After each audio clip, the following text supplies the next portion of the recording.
وكفى وسلام على عباده الذين اصطفى أما بعد أعوذ بالله من الشيطان الرجيم بسم الله الرحمن الرحيم إن الذين يبايعونك إنما يبايعون الله يد الله فوق أيديهم وقال تبارك وتعالى في القرآن العظيم في مقام آخر لقد رضي الله عن المؤمنين إذ يبايعونك تحت الشجرة فعلم ما في قلوبهم صدق الله مولانا العظيم. قابل صد احترام حاضرین و سامعین کرام، عالمی ادارہ نور الاسلام حلقہ سانگلہ ہل کے زیر اہتمام پرعزم اور جواں ہمت دوستوں ساتھیوں نے ماہانہ درس قرآن و حدیث کا مبارک سلسلہ جاری رکھا ہے۔ اللہ رب العزت میرے ان تمام ساتھیوں، ان تمام دوستوں، ان تمام احباب کو جزائے خیر عطا فرمائے اور دین و دنیا کی ہر نعمت سے مالا مال فرمائے، جنہوں نے درس قرآن و حدیث کے انعقاد اور اہتمام کی ذمہ داری اٹھائی اور ہر مہینے بڑی استقامت اور استقلال کے ساتھ اپنی اس ذمہ داری کو نبھا رہے ہیں۔ اللہ تعالیٰ ان سب دوستوں ساتھیوں کو جزائے خیر عطا فرمائے۔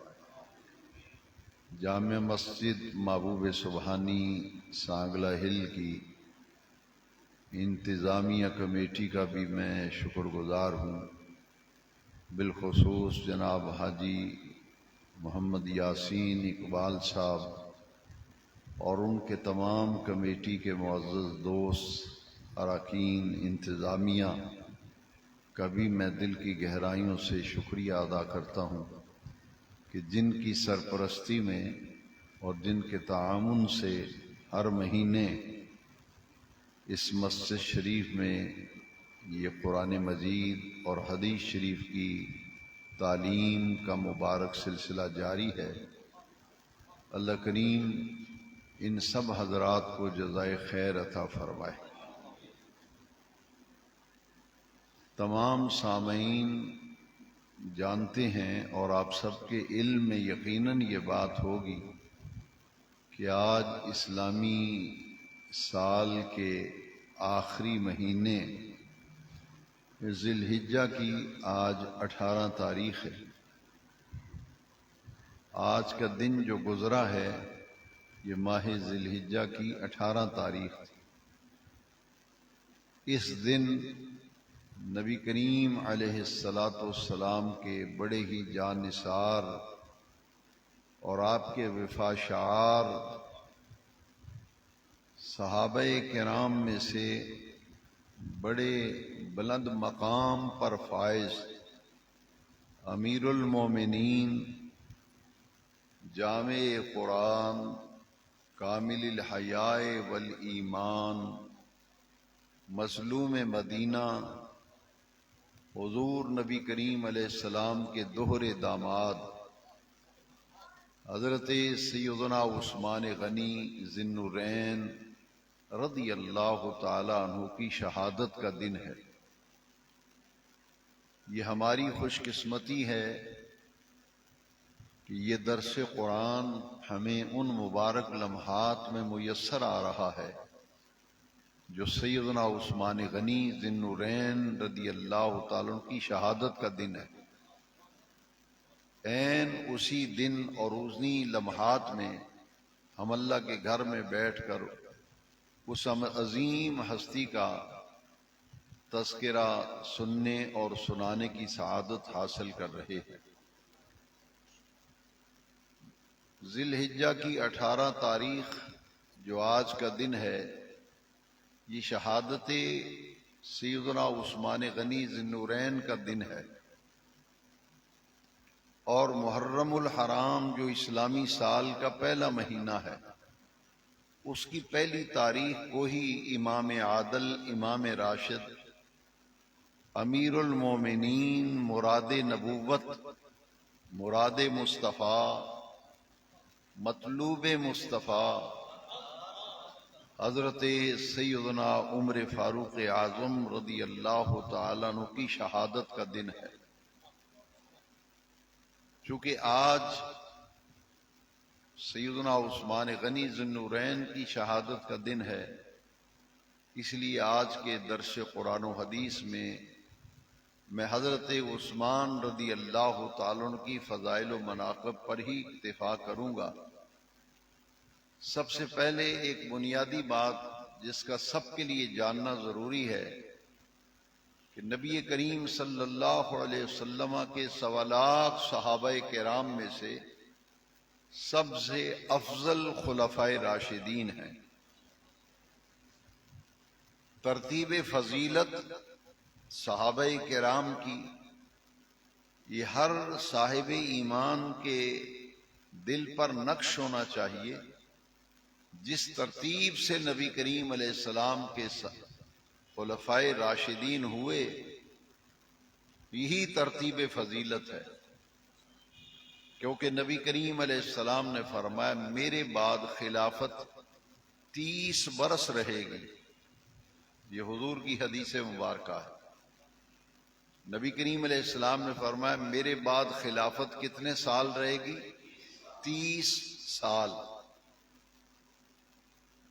پہلے خلیفہ راشد حضرت ابو بکر ہیں رضی اللہ عنہ، دوسرے خلیفہ راشد سیدنا عمر فاروق اعظم ہیں، اور تیسرے خلیفہ راشد سیدنا عثمان غنی ذی النورین ہیں رضی اللہ عنہ، چوتھے خلیفہ راشد سیدنا علی المرتضی کرم اللہ تعالی وجہ الکریم ہیں، اور پانچویں خلیفہ راشد حضرت سیدنا امام حسن مجتبی رضی اللہ تعالی، یہ پانچویں خلیفہ راشد ہیں۔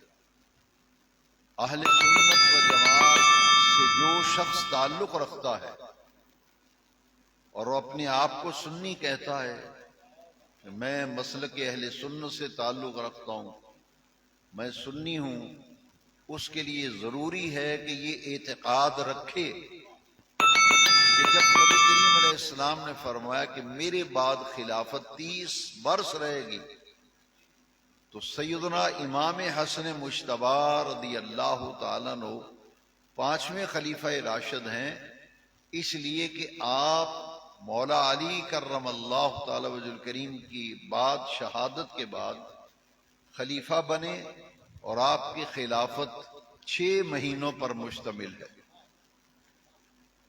کتنے مہینے آپ خلیفہ رہے؟ 6 مہینے۔ سیدنا امام ہوتے ہیں امام حسن مجتبی کی شہادت کے 6 مہینے شامل کریں تو 30 سال پورے ہو جاتے ہیں۔ لہذا اہل سنت و جماعت کا یہی نظریہ اور یہی فکر ہے کہ پانچویں خلیفہ راشد حضرت امام حسن مجتبی رضی اللہ عنہ۔ تو خلفائے راشدین کی تربیت یہی ہے، یہی ترتیب فضیلت ہے، اور ان کے بعد 10 مبشرہ باقی تمام صحابہ میں افضل ہیں۔ 10 مبشرہ وہ 10 صحابہ کرام ہیں جن کے نام لے کر نبی کریم علیہ السلام نے ان کے جنتی ہونے کی خوشخبری اور بشارت دی۔ 10 صحابہ کرام ایسے ہیں جن کا نام لے کر حضور نے ان کے جنتی ہونے کی خوشخبری دی، انہیں بشارت دی، مجدہ جاں فضا سنایا۔ اور اس کے بعد اصحاب بدر یہ بہت فضیلت رکھتے ہیں، اور صحابہ کرام نے ان کو بڑا ہی عرفہ اور اعلیٰ مقام حاصل ہے۔ بیت رضوان والے 1400 صحابہ کرام صلح حدیبیہ کے موقع پر جنہوں نے حضور کے ہاتھ پہ بیعت کی تھی، ان کی فضیلت پر اور ان کی شان میں، ان کے مناقب میں قرآن مجید میں رب ذوالجلال نے کم و بیش 2 آیات میں بیت رضوان کے صحابہ کرام کی عظمت کا بیان کیا گیا۔ سیدنا عثمان غنی رضی اللہ تعالیٰ عنہ خلفائے راشدین میں سے ہیں، اور اللہ رب العزت نے انہیں بڑی ہی عزت اور بڑے ہی مقام اور بڑے ہی مرتبے سے نوازا تھا۔ ہر صحابی کی اپنی ایک فضیلت ہے، اپنی ایک منقبت ہے۔ حضرت سیدنا عثمان غنی رضی اللہ عنہ میں جتنے بھی فضائل اور مناقب وارد ہوئے، ان میں سے چند فضائل کا میں صرف تذکرہ کروں گا، کیونکہ آپ کے تمام فضائل اور تمام مناقب کا احاطہ کرنا کسی ایک نشست میں، کسی ایک گفتگو میں ممکن ہی نہیں۔ اس لیے میں آپ کے چند اوصاف بیان کروں گا جن میں رب ذوالجلال نے حضرت عثمان غنی کو باقی تمام صحابہ کرام سے چن کر بڑا ہی ممتاز مقام عطا کیا تھا۔ ان میں سے 2 چیزیں بڑی ہی قابل توجہ ہیں، ایک حیائے عثمان اور ایک سخائے عثمان۔ ایک حیائے عثمان اور ایک سخائے عثمان۔ حضرت عثمان غنی رضی اللہ تعالیٰ عنہ کا پورے صحابہ کرام میں سے ان فضائل میں نہ آپ کا کوئی ثانی ہے، نہ آپ کا کوئی ہمسر ہے۔ انہی 2 شانوں میں رب ذوالجلال نے انہیں ممتاز کیا تھا۔ عثمان غنی کے جو شرم و حیا کی کیفیت ہے، یہ غالب ہے تمام فضائل پر۔ میں ایک حدیث شریف سے آپ کے شرم و حیا پر بات کرتا ہوں کہ نبی کریم علیہ السلام اپنے کاشانہ نبوت میں، کاشانہ اقدس میں اپنے بستر پر حضور آرام فرما تھے، اور آپ بے تکلفی سے اپنے گھر میں لیٹے ہوئے تھے، اور آپ کی پنڈلی مبارک سے جو تہمد مبارک ہے وہ تھوڑا سا سرکا ہوا تھا۔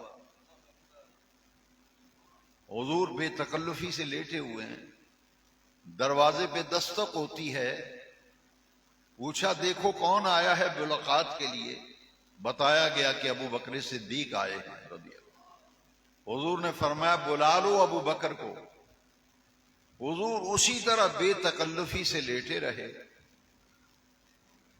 سیدنا ابو بکر صدیق ملاقات کر کے واپس چلے گئے۔ تھوڑی دیر گزری، پھر دروازے پہ دستک ہوئی، فرمایا دیکھو کون آیا ہے ملنے کے لیے۔ عرض کی حضور عمر بن خطاب آئے ہیں ملنے کے لیے۔ حضور نے فرمایا انہیں بھی بلا لو۔ حضور اسی طرح بے تکلفی سے لیٹے رہے، تہمد مبارک پنڈلی مبارک سے سرکا ہوا تھا، اسی کیفیت میں ان سے بھی ملاقات کی، وہ بھی چلے گئے مل کر۔ کچھ لمحے گزرے اور کچھ لمحات کے بعد دروازے پہ پھر دستک ہوئی۔ آقا کریم علیہ السلام نے پوچھا دیکھو کون آیا ہے ملنے کے لیے۔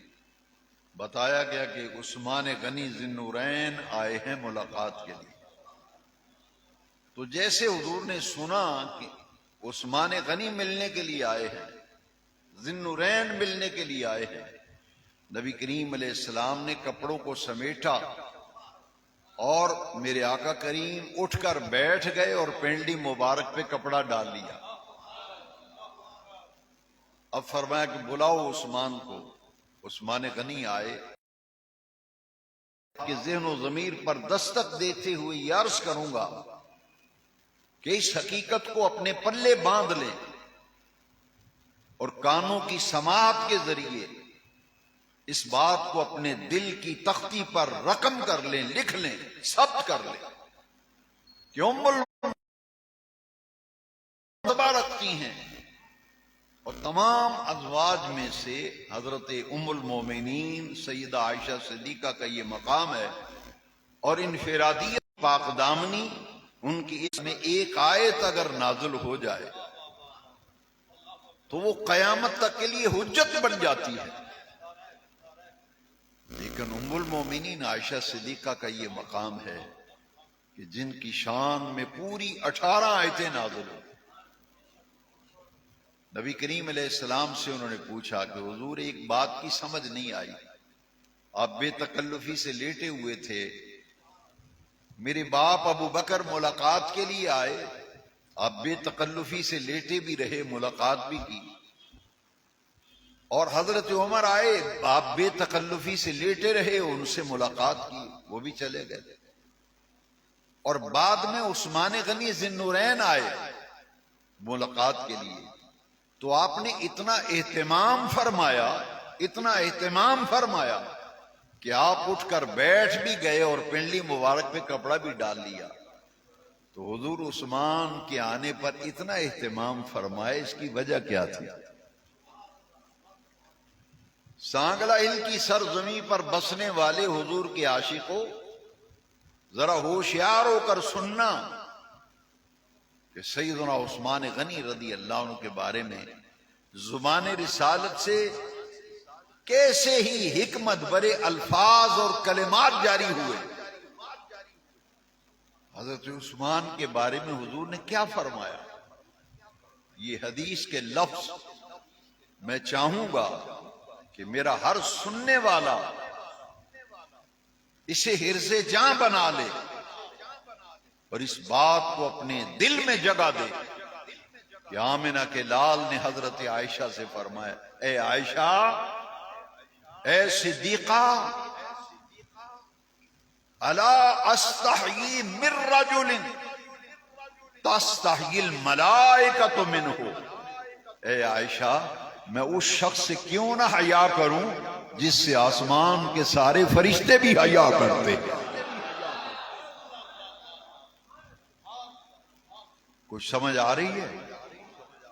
میں یہ عرض کرنا چاہتا ہوں کہ شہادت عثمان غنی کا آج دن ہے، چند قیمتی موتی اور تحفے قرآن و حدیث کے میں آپ کے ساتھ پیش کرنا چاہتا ہوں۔ حضور نے فرمایا، میں اس شخص سے حیا کیوں نہ کروں جس سے آسمان کے سارے فرشتے حیا کرتے، اور وہ کون ہے؟ عثمان غنی۔ میں اس شخص سے حیا کیوں نہ کروں جس سے آسمان کے فرشتے بھی حیا کرتے ہیں۔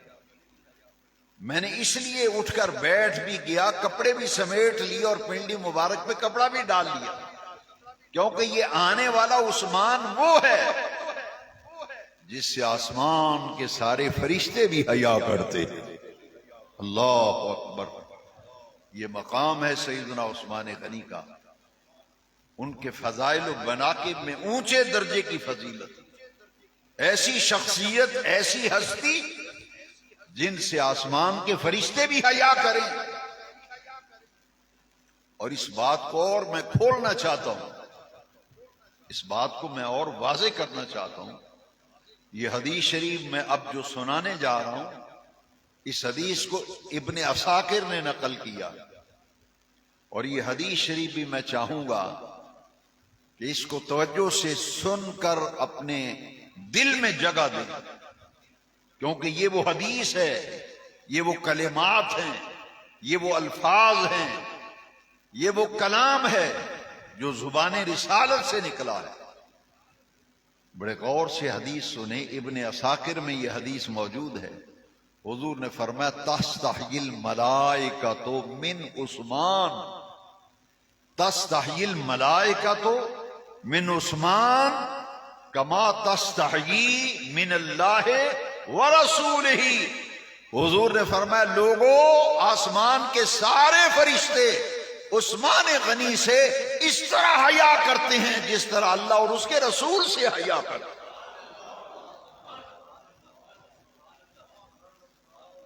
آسمان کے سارے فرشتے میرے عثمان سے اس طرح حیا کرتے ہیں جس طرح اللہ اور اس کے رسول سے حیا کرتے ہیں. یہ ہیں سیدنا عثمان غنی رضی اللہ عنہ، جن سے آسمان کے فرشتے حیا کریں اور ایسے کریں جس طرح فرشتے اللہ اور اس کے رسول سے حیا کرتے ہیں. حیائے عثمان، حیائے عثمان پر ایک بات اور میں واضح کرنا چاہتا ہوں تاکہ حیائے عثمان کی بات پوری طرح میں اور آپ آج قرآن و حدیث کی روشنی میں سمجھ لیں. آپ سب جانتے ہیں کہ عثمان غنی کا لقب ہے ذی النورین. ذی النورین اس کا معنی ہے دو نوروں والا، دو نوروں والا. یہ لقب کیسے ملا اور ذی النورین کیسے ہوئے عثمان غنی؟ عثمان غنی ذی النورین کیسے ہوئے؟ تو اچھی طرح سے سمجھ لیں، نبی کریم علیہ السلام کی دو بیٹیاں، میرے آقا کریم کی دو صاحبزادیاں. پہلی صاحبزادی حضرت رقیہ رضی اللہ تعالیٰ عنہ، ان کا نکاح حضور نے حضرت عثمان سے کیا، اور جب ان کا انتقال ہو گیا غزوہ بدر سے واپسی پر حضور واپس تشریف لائے. حضور ابھی راستے میں تھے کہ حضرت رقیہ کے انتقال کی خبر مل گئی. جب پہلی بیٹی کا انتقال ہو گیا تو حضور نے اپنی دوسری بیٹی صاحبزادی حضرت ام کلثوم کا نکاح جو ہے عثمان غنی سے کر دیا. دوسری صاحبزادی کا نکاح. یہ دو بیٹیاں حضور کی، حضرت رقیہ، حضرت ام کلثوم، یکے بعد دیگرے دونوں کا نکاح حضور نے حضرت عثمان سے کیا رضی اللہ. اور دو بیٹیاں حضور کی عثمان غنی کے نکاح میں یکے بعد دیگرے آئی نا، ان صاحبزادیوں کی بدولت حضرت عثمان غنی کا لقب پڑ گیا ذی النورین، دو نوروں والے، دو نوروں والے. میرے سیدی اعلی حضرت عظیم البرکت مجدد دین و ملت امام شاہ احمد رضا خان فاضل و محدث بریلوی علیہ رحمت و رضوان نے کیا خوبصورت نذرانہ عقیدت پیش کیا ہے سیدنا عثمان کی بارگاہ میں. میرے امام فرماتے ہیں، ہو مبارک تجھ کو ذی النورین جوڑا نور کا، ہو مبارک تجھ کو ذی النورین جوڑا نور کا، نور کی سرکار سے پایا دوشالہ نور کا. اب عثمان غنی کے شرم و حیا کی کیفیت پر دو حدیثیں سنائی نا میں نے، اب تیسری حدیث سنیں ذرا. جب دوسری صاحبزادی کا بھی انتقال ہو گیا نا، ام کلثوم رضی اللہ عنہ کا، حضور نے صحابہ کو جمع فرمایا اور فرمایا زوجو عثمان. دیکھیے کتنا پیار ہے نبی کریم علیہ السلام. کسی کی بیوی فوت ہو جائے تو کون پرواہ کرتا ہے، کہتے ٹھیک ہے فوت ہو گئی تو ہم کیا کریں، لیکن سرکار فرماتے ہیں زوجو عثمان. ایک بیٹی دی، ان کا انتقال ہوا، دوسری بیٹی دے دی. جب ان کا بھی انتقال ہو گیا فرمایا زوجو عثمان. لوگوں، میں محمد کی اگر کوئی اور بیٹی ہوتی میں اس کا نکاح بھی عثمان سے کر دیتا.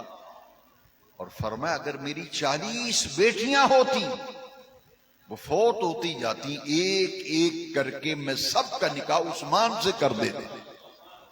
اب چونکہ میری بیٹی اور ہے کوئی نہیں، حضور نے فرمایا زوجو عثمان. عثمان کو رشتہ دو، عثمان کو رشتہ دو.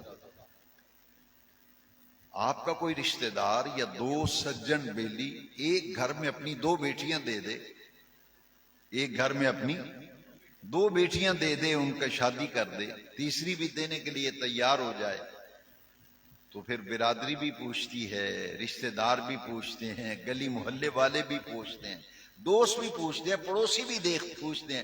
کہتے ہیں ملک صاحب، حاجی صاحب، چودھری صاحب، آپ نے اس گھر میں کیا دیکھا ہے؟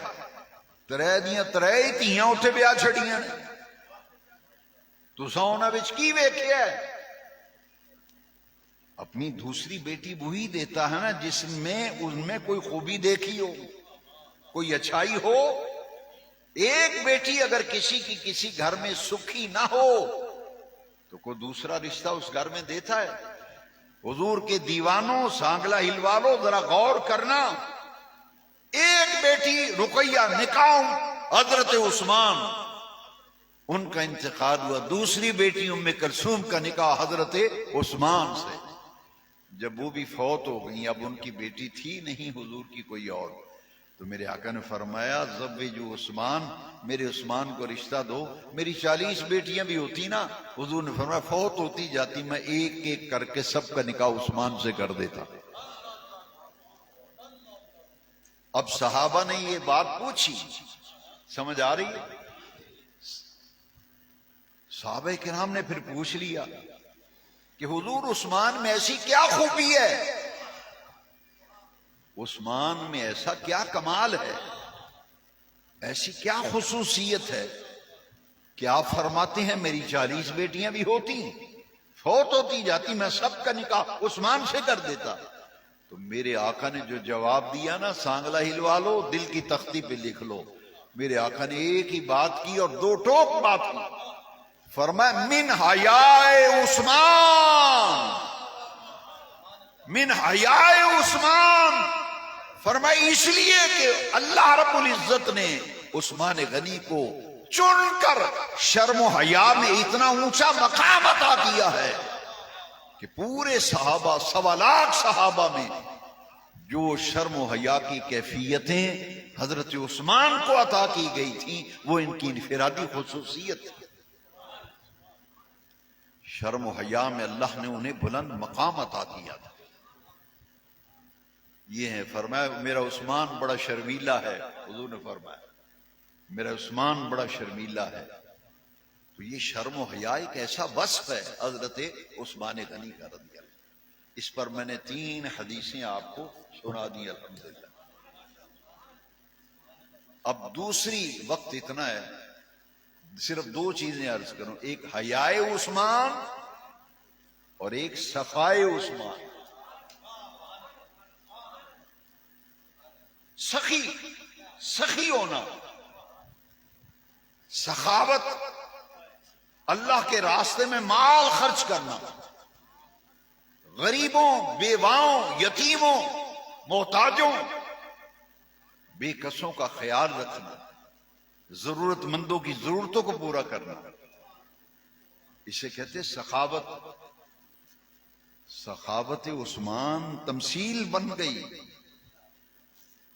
جس طرح حیا میں عثمان ممتاز ہے، کعبے کے رب کی قسم سخا میں بھی عثمان اس بلند مرتبے پر ہے کہ 1.25 لاکھ صحابہ میں میرے عثمان غنی کا نہ کوئی ثانی ہے نہ کوئی ہمسر ہے۔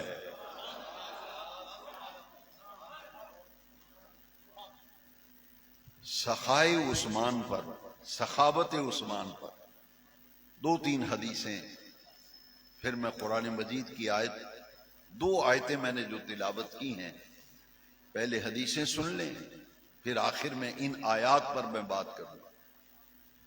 یہ پہلی حدیث بڑے غور سے سنیے، جامع ترمذی سیاستہ میں یہ حدیث ہے، جامع ترمذی میں، اشترى عثمان الجنہ من النبی صلی اللہ علیہ وسلم مرتين حیث حفر بئر روما وحیث جہز جیش الاسرا۔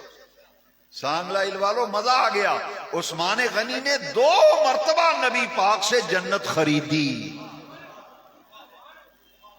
کتنی مرتبہ؟ ترمذی کی روایت پڑھ رہا ہوں، جامع ترمذی کی روایت پڑھ رہا ہوں، 2 مرتبہ جنت خریدی۔ ایک جب بئر روما خرید کر وقف کیا، اور دوسرا جب لشکر اسرت جو غزوہ تبوک پہ لشکر گیا تھا، تنگی کا لشکر تھا، اس کی کفالت جب کی تھی، ان 2 موقعوں پر عثمان غنی نبی پاک سے جنت خریدی تھی۔ ممکن ہے میرے سامعین میں سے، حاضرین میں سے کسی کے دل میں یہ وسوسہ آ جائے، خیال آ جائے کہ جنت بھی خریدی جا سکتی ہے؟ میں جواب دیتا ہوں ہاں خریدی جا سکتی ہے۔ یہ تجارت ہے، یہ اللہ سے ایک تجارت آپ آپس میں کرتے ہیں، ایک اللہ سے تجارت ہے۔ هل ادلکم علی تجارت تنجیکم من عذاب الیم۔ قرآن کہتا ہے آؤ تجارت کرنی ہے تو اپنے رب سے تجارت کرو۔ میرا ایک دوست ہے مجھے کہتا ہے آج کل میں نے تجارت شروع کی ہے۔ میں نے کہا آپ نے بڑی اچھی بات ہے، تجارت میں 90 حصے برکت ہے، روزی کے 90 حصے تجارت میں برکت ہے، سرکار نے فرمایا۔ میں نے کہا بڑی خوشی آپ نے تجارت شروع کی ہے، تو کون سی تجارت شروع کی ہے؟ میں سن کے حیران رہ گیا۔ مجھے کہتے ہیں میں نے اپنے رب سے تجارت شروع کی ہے۔ اور پھر یہ آیت پڑھی هل ادلکم علی تجارت تنجیکم من عذاب الیم۔ بے نیاز رب نے قرآن میں فرمایا کیا تمہیں وہ تجارت نہ بتاؤں؟ جب تم وہ تجارت کرو گے وہ تمہیں عذاب سے بچانے والی تجارت ہے۔ وہ تجارت یہ ہے مال تم خرچ کرو اللہ کے راستے پہ، یہ ہے تجارت اللہ سے۔ تم مال خرچ کرو، مسجد بناؤ، درس بناؤ، بیوہ عورتوں، یتیم بچوں، محتاجوں، مسکینوں پر، ضرورت مندوں پر خرچ کرو۔ یہ خرچ کرنا لوگوں پر، اللہ کی مخلوق پر، دین پر خرچ کرنا، یہ اللہ سے تجارت ہے۔ یہ اللہ سے من بنا للہ مسجدا بنا اللہ لہ بیتا فی الجنہ۔ جو رب کی رضا کے لیے مسجد بناتا ہے نا، یہ ایسی تجارت ہے، اللہ اس کے بدلے میں جنت میں گھر عطا کرتا ہے۔ تو سوال یہ ذہن میں اگر کسی کے آئے کہ کیا جنت بھی خریدی جا سکتی ہے، کیونکہ حدیث میں ہے 2 مرتبہ جنت خریدی حضرت عثمان۔ اب کیسے خریدی سنو ذرا غور سے۔ میرے آقا کریم مسجد نبوی شریف کے ممبر پہ ہیں، کتنا پیارا ماحول ہوگا، مسجد نبوی کے ممبر شریف پر ہیں سرکار، اور میرے آقا کریم کیا فرماتے ہیں؟ حضور فرماتے ہیں آؤ میرے ساتھ سودا کرو، مال مجھے دے دو، جنت مجھ سے لے لو۔ مال مجھے دے دو اور جنت مجھ سے لے لو۔ اور میرے آقا نے پھر فرمایا من حفر بئر روما فلہ الجنہ۔ یہ روما یہودی جو کنویں کا مالک ہے نا مدینہ شریف، ایک ہی کنواں تھا جس کا پانی ذرا خوش ذائقہ تھا، شیریں تھا۔ تو حضور نے فرمایا یہ یہودی کی ملکیت ہے، وہ پانی فروخت کرتا ہے۔ میری امت کا مسئلہ ہے خوش ذائقہ پانی، میٹھا پانی، شیریں پانی۔ میری امت کا مسئلہ ہے جو بندہ تم میں سے حل کرے گا نا میری امت کا مسئلہ، اور یہ روما کنواں یہودی سے خرید کر اہل ایمان و اسلام کے لیے وقف کرے گا، میں مصطفیٰ اس سے جنت کا وعدہ کرتا ہوں۔ عثمان غنی گئے اور جا کر جتنے پیسے اس نے مانگے نا کنویں کے سودا کیا، ساری کی ساری رقم یک مشت پیمنٹ جو ہے وہ موقع پہ کی۔ جتنے مانگے تھے عثمان غنی نے جیب میں ہاتھ ڈال کے وہ ساری رقم نکال کر دے دی۔ آج ہم مسجد کے لیے اگر ایک پنکھا بھی خریدنے جائیں نا تو ہم دکاندار سے کہتے ہیں یار مسجد کے لیے لینا ہے کوئی لیس کرو۔ اب وہ لیس کرنے کی کے بجائے کیا کہ لوگوں کو اتنے کا دیتا ہوں آپ کو اتنے کا دیتا ہوں۔ اب وہ جان بوجھ کر کے مولوی صاحب آ گئے پنکھا لینے، یہ لیس کروائیں گے، وہ جان بوجھ کر ریٹ زیادہ بتائے گا۔ اس لیے یہ نہ کہا کرو، میں مسجد کمیٹیوں کو بھی کہتا ہوں، علماء کو بھی کہتا ہوں، جب مسجد کے لیے سودا لینے جاؤ یہ نہ کہا کرو کچھ لیس کرو، پھر آپ کو وہ ایسا طریقہ استعمال کرے گا کہ آپ دوسروں سے بھی زیادہ پیسے دے کے آنے پڑیں گے۔ یہ میری آزمائی ہوئی بات ہے۔ میں نے بڑی کتابیں کھنگالی اور پھولا پھالی کی کتابوں کی کہ سرکار نے جب فرمایا نا کہ کون ہے جو بیر روما خرید کر وقف کرے، میں اس سے جنت وقف کرتا ہوں۔ میں نے کہا ہمارے قاری صاحب کہے نا نمازیوں کو بھائی پانی والی موٹر سڑ گئی نئی لانی ہے، تو سارے امیر نمازی جو ہیں وہ بھی پتہ کیا کہتے ہیں، اگرائی کرتے ہیں جی قاری صاحب پریشان نہ ہو، اگرائی کران گے 2-4 نمازاں بھی موٹر دے پیسے بڑھ جان گے. مسجد کا مین گیٹ نیا بنوانا ہے.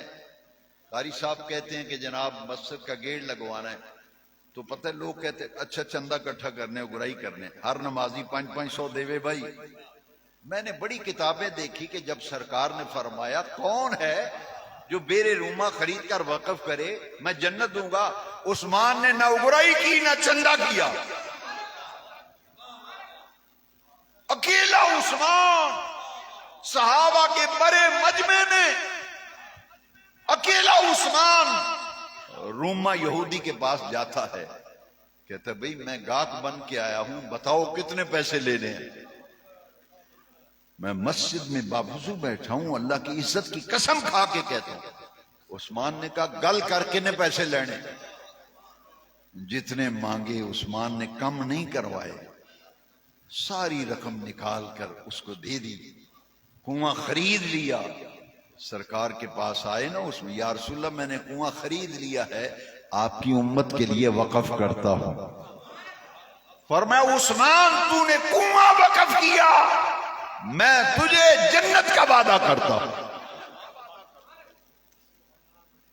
ایک تو یہ موقع تھا، اور دوسرا موقع کون سا تھا جب جنت خریدی تھی؟ جب غزوہ تبوک کے موقع پر لشکر اسرت، تنگی کا لشکر، غزوہ تبوک پہ جب حضور نے صحابہ سے فرمایا نا نکلو جہاد کے لیے، تو صحابہ کرام نے کیا کہا تھا؟ حضور نکلنے کے لیے تیار ہیں مگر کریں کیا؟ اتنی گرمی، شدت کی گرمی کا موسم تھا. حضور پاؤں میں ہماری جوتا نہیں پہننے کے لیے، تن ڈھانپنے کے لیے لباس نہیں، کھانے پینے کے لیے کوئی پاس چیز ہی نہیں، سواری کے لیے اونٹ نہیں، گھوڑے نہیں، لڑنے کے لیے تلوار نہیں. ہم تو تیار ہیں نکلنے کے لیے، لیکن نہ پہننے کے لیے لباس ہے، نہ کھانے کے لیے اشیاء خرد و نوش ہیں، نہ جوتا ہے، کچھ ہے ہی نہیں، کیسے نکلیں؟ یہ لشکر اسرت، تنگی کا لشکر. حضور منبر پہ آئے، میرے آقا کے جو حدیث کے لفظ ہیں میں چاہوں گا کہ تمام سامعین میری طرف توجہ رکھیں اور متوجہ ہو کر حدیث کے لفظ ذرا سن لیں. یہ وہ لفظ ہیں جو حضور کی زبان اقدس سے نکلے ہیں. بڑی لذت ہے ان لفظوں میں، ان کلمات میں بڑا کیف ہے، بڑا سرور ہے، بڑی چاشنی ہے، بڑی حلاوت ہے، بڑی مٹھاس ہے. میرے آقا نے فرمایا من جہز جیش الاسرا فلہ الجنہ، جو لشکر اسرت، تنگی کے لشکر کی کفالت کرے، اس کا خرچہ اٹھائے، اس لشکر کا خرچہ اٹھائے، میں اس سے جنت کا وعدہ کرتا ہوں. صحابہ مسجد نبی بھری ہوئی ہے، کسی صحابی نے ہمت نہیں کی. حضور اگرائی کرتے ہیں، چندہ اکٹھا کرتے ہیں، فنڈ ریزنگ کرتے ہیں، ہر کارنوں 500 لانے ہیں. نا کسی نے نہیں کہا. میں کعبے کے رب کی قسم کھا کے کہتا ہوں، کتابوں کی بھولا پھالی کی ذخیرہ احادیث کو دیکھا، میں اس نتیجے پر پہنچا ہوں عثمان اکیلا کھڑا ہوا اور عرض کی یا رسول اللہ اس لشکر کا سارا خرچہ، ان کے جوتے اور بوٹوں کے تسموں سے لے کر ان کی یونیفارم، وردیاں، کھانے پینے کا سامان، سواریاں، لڑنے کے لیے تلوار، نیزے، تیر، سارا خرچہ اکیلا میں عثمان اٹھاتا ہوں، اکیلا میں اٹھاتا ہوں. فرمایا عثمان تو لشکر اسرت کی کفالت کا اعلان کر رہا ہے، میں مصطفیٰ تیرے جنتی ہونے کا اعلان کر رہا ہوں. حضور اتنے خوش ہوئے، سارا خرچہ اکیلا عثمان. 700 اونٹ ایک مجلس میں عثمان غنی نے حضور کو پیش کیا. میرے آقا اتنے خوش ہوئے. حضور نے فرمایا لوگو سنو، فرمایا آج کے بعد میرا عثمان کوئی نیکی نہ کرے، کوئی نیک عمل آج کے بعد میرا عثمان نہ کرے، عرش والے رب نے پھر بھی عثمان کو جنت لکھ کر دے دی ہے۔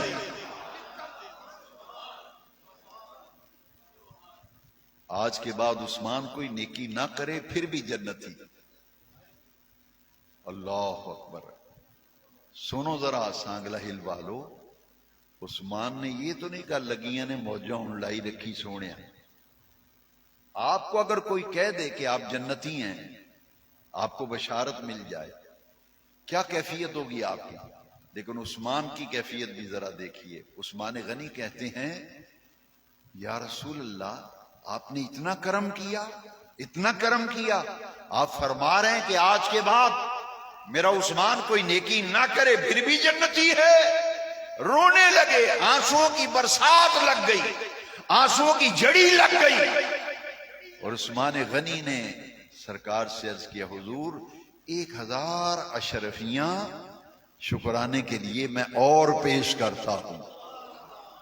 1000 اشرفیاں، 700 گھوڑا، 700 اونٹ، اور ایک مجلس، ایک محفل میں بوٹوں کے تسموں سے لے کر وردیاں، یونیفارم، کھانے پینے کا سامان، راشن پانی، سواریوں کے لیے اونٹ اور گھوڑے، لڑنے کے لیے تلواریں اور نیزے اور تیر اور بھالے، زرہیں، سارا خرچہ جس شخصیت نے اٹھایا تھا غزوہ تبوک کے موقع پر، اس کا نام سیدنا عثمان غنی ذی النورین ہے۔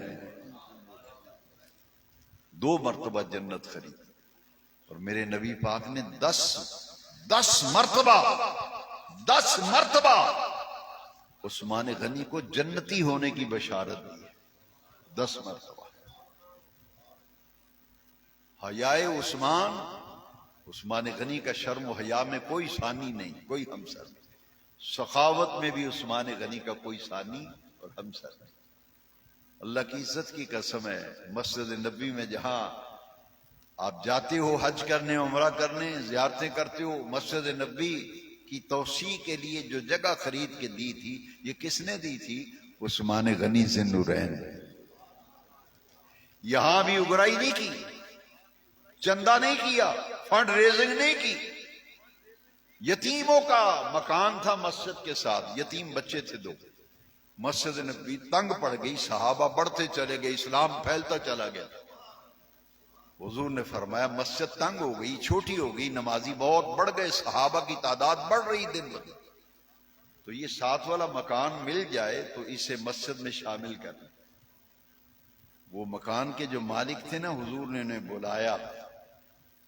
جب حضور نے بات کی، انہوں نے کہا مکان دینے کے لیے تیار تھے مسجد کے لیے، مگر ہم یتیم بچے ہیں، ہمارا باپ جو جائیداد چھوڑ کے گیا ہے، اس کے علاوہ کوئی اور چیز باپ نے چھوڑی نہیں، نہ پیسہ، نہ سونا، نہ چاندی، صرف یہ مکان ہے ہمارے باپ کا ترکہ اور وراثت، اس کے سوا ہمارے پاس ہے ہی کچھ نہیں۔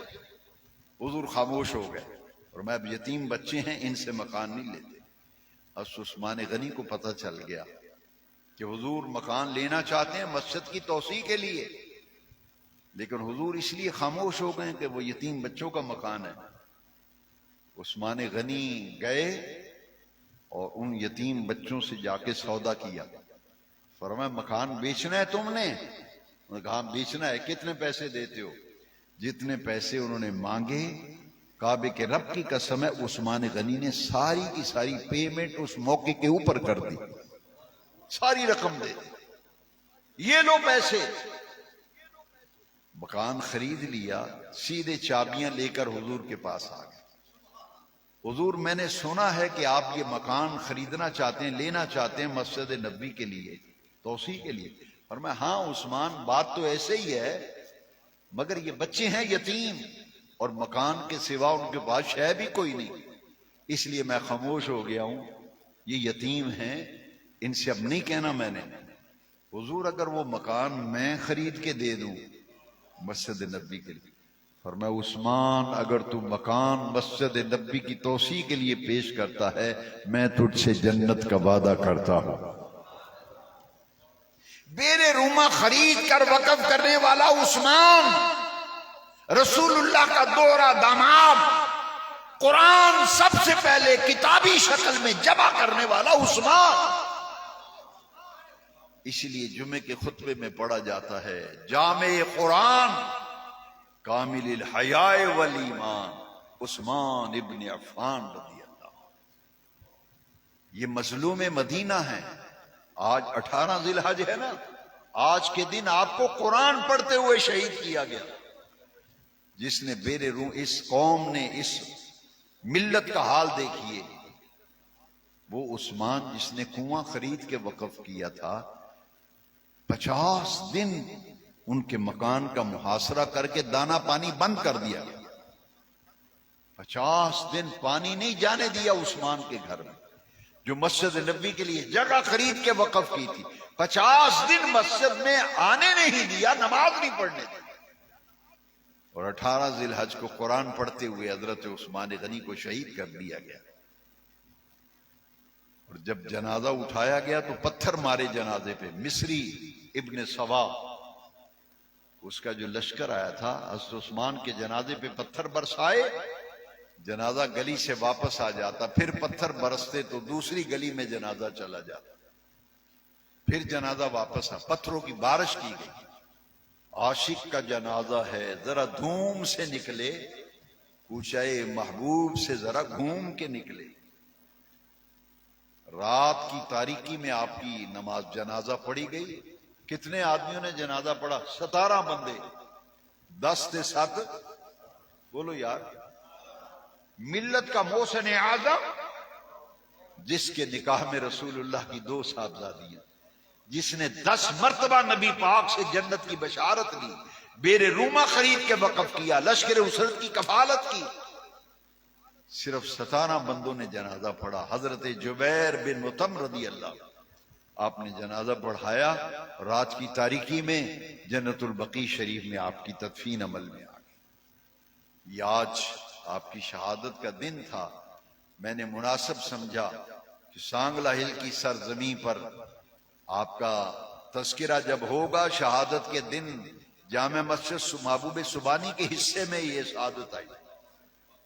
پورے سانگلہ ہل میں یہ شہادت جامع مسجد محبوب سبحانی کے حصے میں آئی کہ این شہادت کے دن اس مسجد میں ان کا ذکر مبارک کیا گیا اور ان کی شہادت کا دن منایا گیا.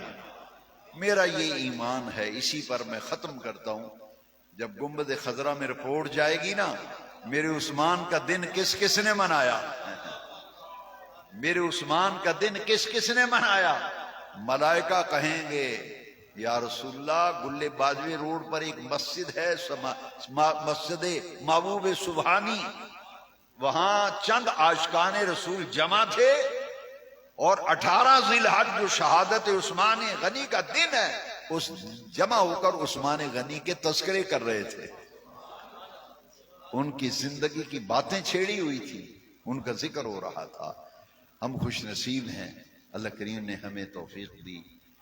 جیسا کہ ابھی محتشم صاحب نے اعلان کیا ہے، مجبوری یہ ہے ورنہ میں اذان تک بیان کرتا. درگاہ شریف پر خانقاہ ڈوگراں، وہاں بھی چونکہ 18 ذی الحج ہے نا، تو خاص دن ہے شہادت کا. وہاں بھی میں نے محفل رکھی ہوئی ہے، جہاں میں نے شکر گڑھ سے ایک بڑے اچھے عالم بلائے ہیں، ان کا بیان بھی ہے. محتشم رضا صاحب کی وہاں بھی نعت شریف ہے. میں نے کہا جب میں نکلوں گا ساتھ میرے یہ بھی نکل جائیں گے. جی تو وہاں پہنچنا ہے، اور محفل کا سارا انتظام سارا میں ہی کرتا ہوں. مہمان ادھر آ جائیں تو وہ کہیں گے کہ میزبان غیر حاضر، مہمان حاضر. وہ کہیں گے جی میزبان غیر حاضر اور مہمان حاضر. اس لیے میں چاہتا ہوں کہ میں